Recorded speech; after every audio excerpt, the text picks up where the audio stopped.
welcome to this episode of the Drink Less, Live Better podcast.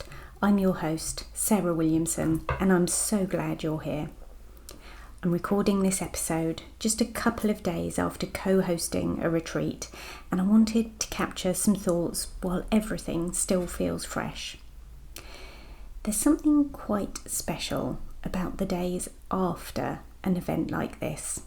I'm back at home, the bags have been unpacked, the washing is on, the WhatsApp messages are still coming in, and I keep finding myself smiling at little moments that happened over the weekend. Who am I kidding? I properly laugh out loud each time a particular vignette plays through my head. When people think about a retreat, they often picture the finished experience. They imagine nice surroundings, lovely food, interesting conversations, and perhaps a yoga class or a walk. What they don't usually see is everything that happens before everyone arrives. Hosting this retreat began 9 months ago.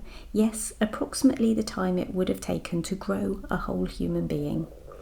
It started with finding somewhere that felt just right.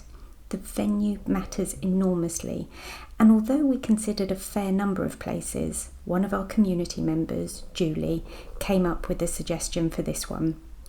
We're looking for somewhere that immediately encourages people to slow down, somewhere comfortable without feeling overly polished, somewhere with spaces for conversation as well as spaces for quiet moments. Somewhere that can feel welcoming from the minute people walk through the door, and we think we hit the jackpot this time. Then there are the numbers. If we said it once, we said it quite a few times over the weekend. Myself and my co-host are not brilliant at mathsing, but retreats have to work financially. There are accommodation costs, catering, activities, materials, and all the little expenses that appear along the way. We want the retreat to be as financially accessible as possible, and finding that balance takes much more thought than people probably realise. Once the venue was booked, we started thinking about the shape of the weekend.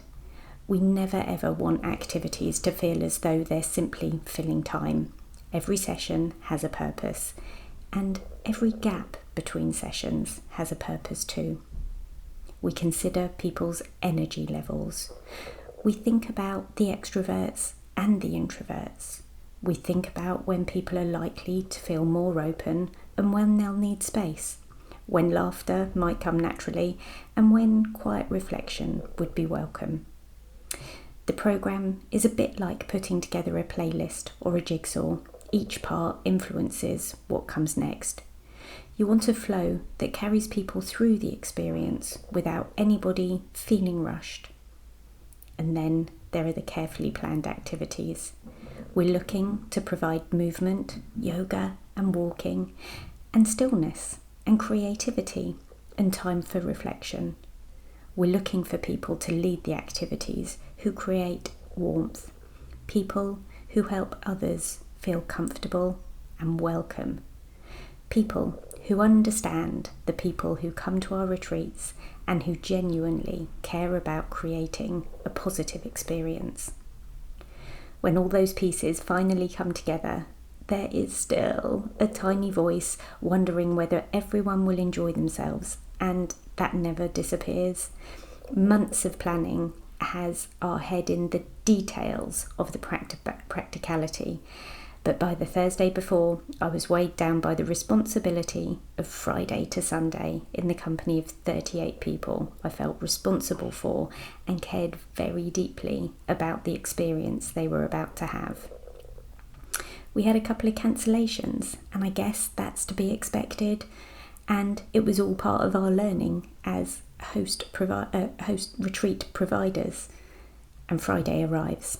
I leave Surrey by 6:30 in the morning and drive north to be able to meet my co-host by midday.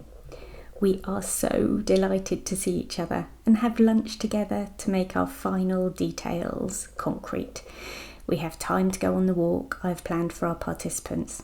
I always want to pre-check a walk before I lead it, and actually it was the perfect breath of fresh air we both needed on Friday. We got to the venue for 3:30 to prepare for the arrival of our guests at 5. There are names to put on bedroom doors, a welcome table to get ready, final check-in details to get right, to provide a really warm welcome. People begin to arrive one by one, often looking slightly nervous, and that's completely understandable. Some come on their own, some have never met anyone else before, some have never been on a retreat. Others have spent a couple of weeks wondering whether they should have booked at all. Then something lovely starts to happen. Conversations begin over cups of tea. Someone offers someone else a seat. People discover shared experiences pretty quickly, and the atmosphere softens. Friday evening is a long and leisurely welcome session. There's good food, conversation, a couple of directed activities, and a long meditation session before bed. By Saturday morning, the room feels different. People have really arrived. They've landed, and they are ready. We let everyone know what the schedule for the weekend is on Friday night, so people have chosen their activities by breakfast time. Every activity is optional. It's a weekend you get to build yourself, and what a joy that is. No one is going to tell you what you must do or where you must be. You get to choose your own adventure. This retreat felt particularly special because everyone seems so willing to be present, to be right here, right now.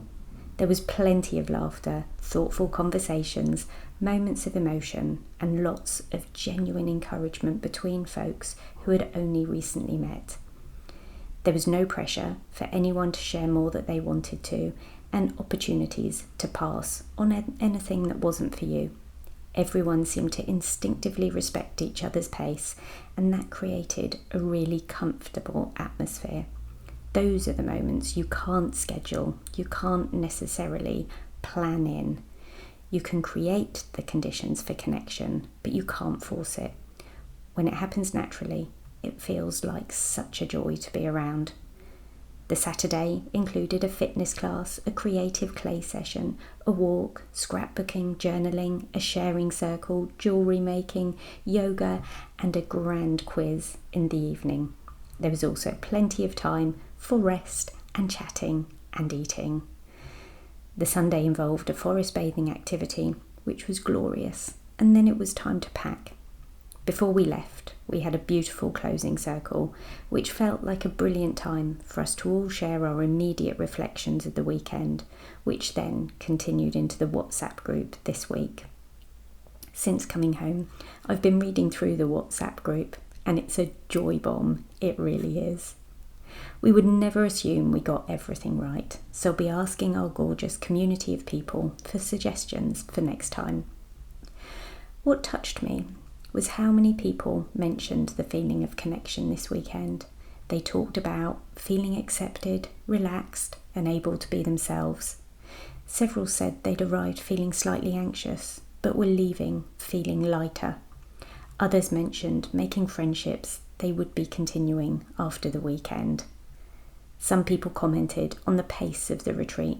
They appreciated having enough structure to feel supported and secure, while also having time to simply sit with a coffee or read a book or wander around the outdoor space without feeling they were missing out on something important.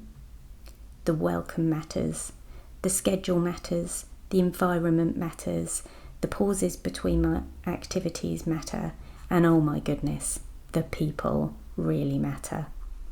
And all those decisions that happen months before the retreat quietly shape the experience people eventually have. Hosting a retreat is a huge amount of work, and there were definitely moments during the planning when my co-host and I had emergency Zoom calls to reassure one another that it was all going to be okay. And it was okay. And then it was done. The weekend happened. We got to see people leaving with new confidence or fresh perspectives, and I heard conversations over breakfast that would never have happened on a Friday afternoon. Those moments are so special. I'm incredibly grateful to every person who chose to spend their weekend with us. Thank you for trusting us, for showing up, for bringing your honesty, your humour, and your willingness to embrace the whole experience. We already have ideas for the next retreat. Of course we do. Send me an email if you want to hear about the 2027 retreat, and we'll keep you posted. Thank you for being here with me today. You can find me online at drinklesslivebetter.com, where you'll find lots of supportive resources. And check out today's podcast show notes for a link to a hidden episode that will help with your 5 p.m. cravings and details about my one-to-one life coaching and sober coaching programs.